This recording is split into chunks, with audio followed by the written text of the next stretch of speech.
Hey, hello everybody. Happy Sunday. So here we go. This video will be kind of going back to some of the way I have done the older videos, where it's just the intro and then the photos are quite a bit busy. So every now and then we're not always going to have the POV. So I'm going to make this short because I have a lot to do. The So I went out again with this system right here, right? This is the 50 to 300 f4.5. This lens is a 1970 lens, and hooked up to the Nikon F. If you've watched the other videos, this is a 1970 Nikon. So this lens actually, I took two lenses and built one to get one good lens that had all the glass clean inside, and some interior stuff was wrong with this, and so I got another lens that was all broken and full of fungus, and this lens was missing the collar and the ring to put the collar on, and a few other pieces. I think I have another lens in the cart still. That is another parts lens that actually has the strap in the hood. And I am so glad I did this, because this really is a very, very, very important lens in the history of not only Nikon but in the history of photography. Period. This is the very first times six times 6 times lens, telephoto lens, super telephoto lens ever made for the 35 millimeter format, full frame camera for 35 millimeter, the Nikon F. And I'm never going to remember all of these engineers' names and the designers' names, but here's something that I'd like to point out. When the reason why I love this old glass, if you look up the history of this old glass, they tell you all about the designer. They tell you about how he struggled for years and years and was so fussy, it just never went into production, made prototypes until they got everything perfect because they thought about us as photographers, not and all the other problems that they could get out of the lens with the technology they had back in the 60s. So I think the first production model of this lens I do believe 1967, something like that, and it's an amazing lens once you get used to using it. I've named this lens Voodoo because it seems to always be calling my name, like it's a if I put it somewhere, I'm always looking at it if it's just sitting by itself.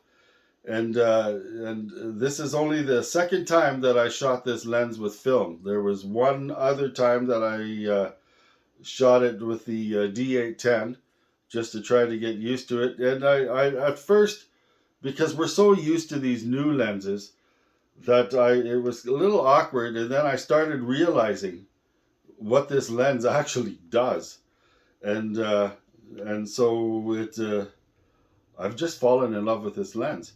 So on these photos, we had again the Pan F, Ilford Pan F plus 50.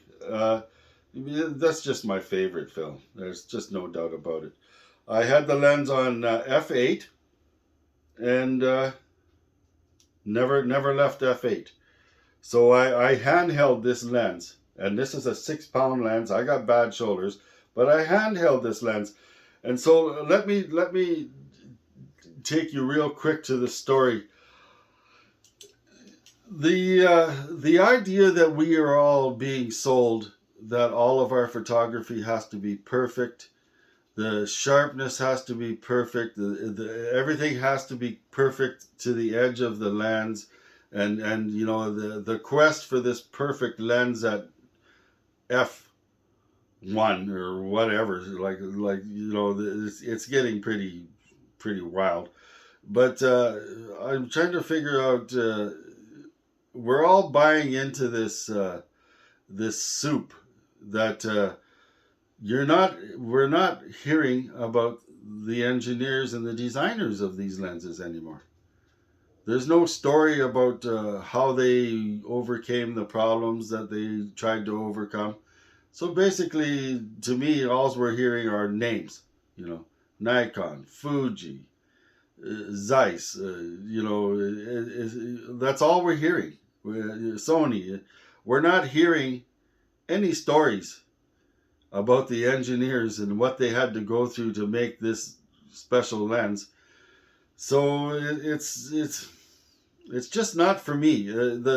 I think if you're a beginner, knowing the basics of light and aperture and shutter, all and ISO and how all that triangle works, it can get complicated if you start talking complicated. But basically, you realize after a while, especially with a cheaper digital camera, you learn pretty fast what all that stuff means if you have an interest in it. But being led down a path that everything has to be perfect in order for you to be a photographer or a good photographer is a big no-no. It's like we need to start deprogramming this brainwashing that all of us have been being fed by people that are just making money, and really some of them have never even shot a camera, and some of them say they're professionals, but then when you see and listen to them speak, it gets a little, a little edgy to say the least, especially if you're an experienced person that knows. So so this is why I really like using these old systems. Yes, I know. My highest digital camera is a Nikon D810, and I use that to actually photograph the negatives to flip them in Lightroom. And when I'm in Lightroom, it's basically just a dodge and burn. So we're basically doing minimal, the same that anybody would do in their darkroom, pretty much. So it's the feeling, and there is a there was one site that deprogrammed me, and the site was Joel Ulysses, and he started putting up videos with just the written biography of the photographer, and then all the photographers work with music, and then at the end a quote from that photographer. And that Joel Ulysses, and I have to say thank you very much. I'm not going to put a description in the link. In fact, I think I seen that he was mentioned he was going through some stuff, so he won't be posting anything for a while. But if you go to Joel Ulysses' site and start watching all of these great photographers, and he has a big, if you go back, you'll see he's got probably 100 of them. Women from all the different ages, all the way down to the 1800s. And you start realizing that focus, composition, sharpness, none of that stuff really had anything to do with the photography. It was more of the expression. It was more of the photographer doing expression.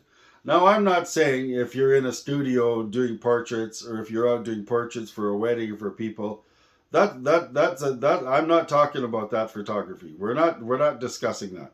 We're discussing just photography and photographic art, and just photography in general. And you look at all of these people, and their stuff's been in many galleries, art galleries, all of them. He's pretty much got all of them on there. Joel Ulysses. That deprograms me from all of this brainwashing that I was put through for 3 years of YouTube watching influencers. And a lot of them are still going, and they're brainwashing you. They're brainwashing you into thinking that you need to have this, you need to have that. And so finally, once I got that brainwashing slowly removed, I started using more and more of the older gear, and then I started actually not wanting the new gear anymore. And then now I moved into my one goal is to have pretty much every lens that was available with the Nikon F, so I can shoot this system, because this system is so important to me. If you've seen the let's start over video, this is how important this system is to me. Since I was a childhood, this, so I'm living it. You see the Beatles, you see many stars and many important people. Well, I seen all those photos that those people were taking, in magazines before I could even read. You could see Nikon. So I'm feeling when I'm out doing photography with this gear, and that goes for the Mamiaflex, the contacts, the old Zeiss, the folders, the Voigtlanders. It goes for all of these older film cameras, from the 1950s to the early 80s. The feeling you get. So you're there. So that helps me with my expression.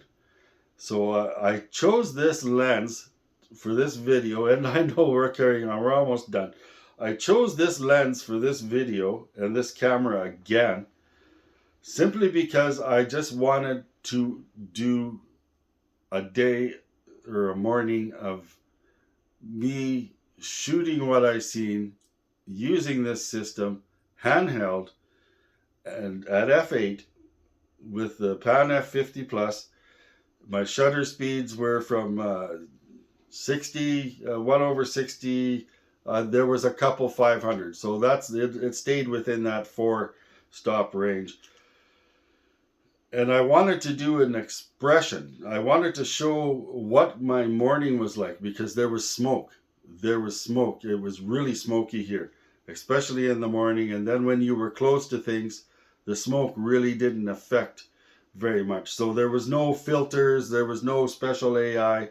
There was just me and voodoo. I call this lens voodoo because this is a living lens. This lens is alive. If you ever get a chance to take this lens out someday, I'm not telling you to go buy one. If you ever get a chance to take this lens and actually learn it and start using it, you'll start realizing that this is a living lens, and the gentleman and all the people involved in designing and engineering this lens did it for us. They did it for us. They weren't going to let it go until it was the most perfect that they could possibly get it for that time. So this is the forefather of all the super zooms that you get. The 18 to 200. This was it. This is the forefather. So the history, you're just feeling it. You're feeling it. So it helps you with your expression when you're out with these old lenses and stuff. You're just feeling it. And I can tell you right now, you're going to be getting a lot more of these Nikon F systems on this channel. It's going to be a lot. And to tell you the truth, a lot means we're going to be getting into stuff like the original 200 to 600, the original 85 to 200. We already have the 46 to 43 to 86. We have those zooms, and they were all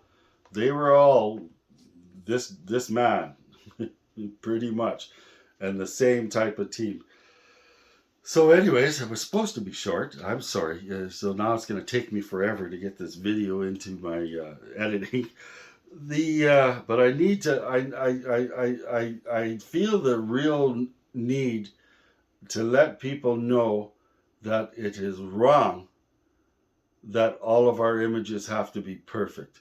It's got nothing, absolutely, unless you're being paid to make perfect photos, it has absolutely nothing to do with photography.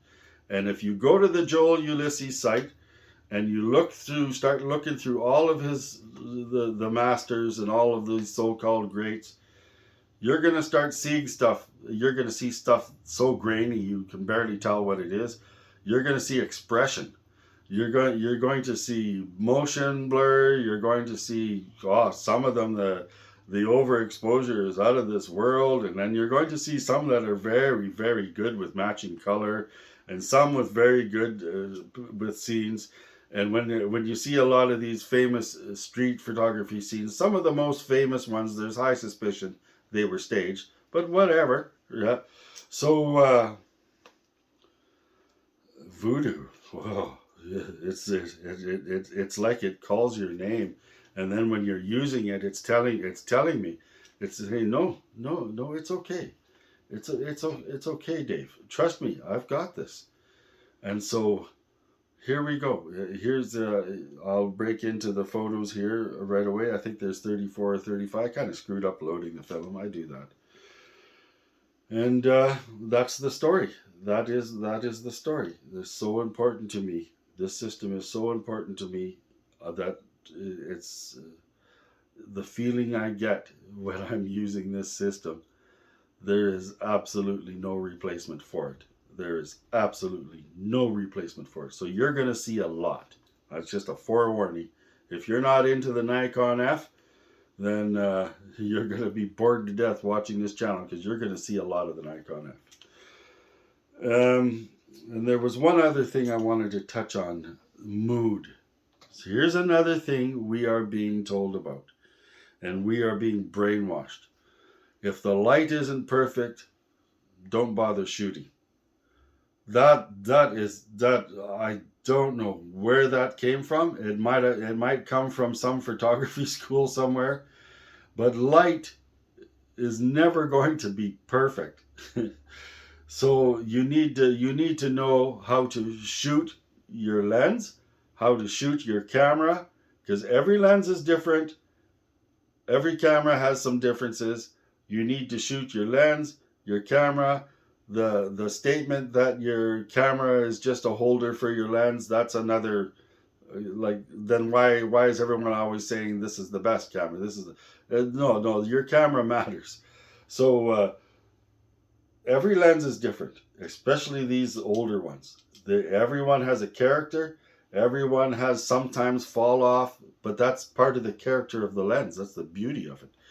So, but when somebody is telling you that it's gray out, ooh, that's the mood. That's the mood. The light is your mood. Nighttime with streetlights is a mood. Nighttime with some fog and streetlights is a mood. Morning with fog where you're just seeing some images, that's the mood. Your light is setting the mood for your expression. So don't let yourself get brainwashed. Please go watch these masters, because there's no talking on the Joel Ulysses, on all of his slideshow videos. There's no talking. You're actually just seeing a lot. There's some of them a lot of these photographers' work from our past. That's our heritage. And that will start deprogramming you. But light is your mood. It's your setting of your mood. So here's the mood that I was in yesterday morning with the smoke. And I'm pretty sure the sky was trying to be clear, but it wasn't happening. So welcome to my expression photography of my morning with the 300 4.5 and the Nikon F, both from 1970. Welcome to what we all did together. So I guess I could say like, subscribe, click the bell, But wow, the feeling. Just, that's what it's about. Light is the mood. Unless you're being paid to make perfectly sharp photos, that's not it. So that's all I have to say, even though I said a lot more than I was planning. I don't do scripts at all. It's coming out just as I sit in front of the camera here, my phone on it's just coming out on all my videos. So there's no scripting here. So if you hear mistakes or me mention a wrong lens or a wrong film, it's because it's just coming out. But here we go. Thank you so much, and please try to be very careful not to be programmed to what's happening today, because all this old equipment, I know if it's Canon or whatever, this old gear from the 60s and 70s, there's going to be a designer and an engineer involved, even into the 50s. You're going to hear the story of that piece of equipment. We're not hearing that anymore. Hang loose, everybody. Hope you enjoy the video. We'll be back with some more POV and stuff like that later. I think I'm going to be stepping out with the Nikon D700 and the 75-300, and we're going to be doing some street photography with that lens and that camera in full P mode. This time I'm going to let the camera take control of the ISO, everything. So look forward to that. I'm looking forward, and I'm using the gimbal right now. I'm going to have my DJI gimbal. I think it's a DJI Osmo 4 SE, and my Samsung Galaxy S21 Plus. We're going to have it mounted on the rig, and we're going to be doing POV with that. So I'm very excited about that. So that's what's coming next. So see you guys. I hope I didn't keep you too long. Very important message. But very important message. It's you know, you owe it to yourself to realize, take a step away from the crazy. See you later.